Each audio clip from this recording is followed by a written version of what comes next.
สบายดีทุกคนมาพบมาพอก็ใส่มาอีกแล้วไม่ได้เห็นกันหลายมื้อเลยเนาะนี่มื้อนี้สน้อยได้ของฝากมาจากลาวมาจากบ้าน อันนี้ป้าพามาให้ของแซ่บนี่หน่อไม้ไหลมื้ออื่นนี่แหละสิเก่งกินมาเด้อค่ะเยอะนำสน้อยเด้อโอ้มีพักสะแง่อีได้นี่พักสะแง่บ้านเฮาหอมๆเลย มาแล้วสักกระหอด ดูมั้ง สักกระยา โอ้หอมขนาดเลยพักสะแง่บ้านเฮานี่ได้หน่อไม้สังไผ่น้องพี่น้องจะได้กินแล้วโดนๆจะได้กินเธอหนึ่งได้หน่อไม้สังไผ่นี่ก็ได้นี่นี่ที่เด็ดที่เด็ดอันนี้คือจิโร่เด้อพี่น้องเด้ออย่าบอกแนวอื่นเด้อนี่มีไผเคยเห็นวันบ้านเธอเอิญมาจิโร่บ้านเจ้าเอิญมาอย่าง มีจุจี จิโร่เอ้ยจิโร่บริเวณแมนคุกกี้ได้นี่อันนี้คือขาดมาได้เลยขอบใจคนฝากมาให้เด้อนี่ร้านสาวไปเอามาให้ฝากมาให้ในบ้านอันนี้คือมะขอเคยกินบ่บ้านจะเอิญมาอย่างบ้านคือมะขออันนี้เป็นยังมีข้าวอีกเลยข้าวเหนียวอันนี้ก็คือของกินแนวหน้านี่หน่อไม้ถุงในลายถุงแม่เห็ดให้หน่อไม้ถุงนี่คือเอาหน่อไม้ไผ่เห็ดเด่นถุงสีเล่ๆดำๆได้เพราะว่าอันยางข้าวไว้เห็ดไว้หลายเลยมีคนยากนั่นอยู่บ่นี่จ้าอันนี้ก็หน่อไม้เข้มหน่อไม้เข้มคือว่าหน่อไม้เผาแล้วก็ไปขูดเด้มาเด้อไฟเยอะเด้อกินกันมาขอนี่ส้มหรือหวาน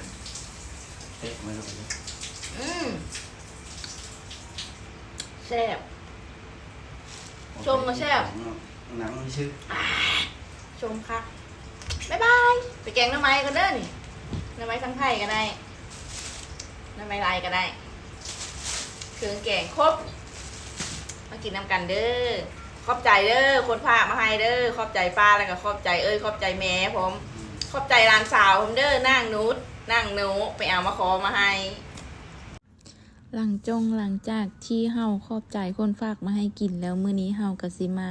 ซุ่มแซวแมวโพงกันอยู่ที่ห้องคอยเองเนาะก่อนจะได้กินนี่ก็โอ้ยหลายขั้นตอนหลายก่อนอื่นเหมือนกับถ่ายรูปหรือว่าถ่ายคลิปก่อนนะเพราะว่าเป็นอินฟูนี่มันยากได้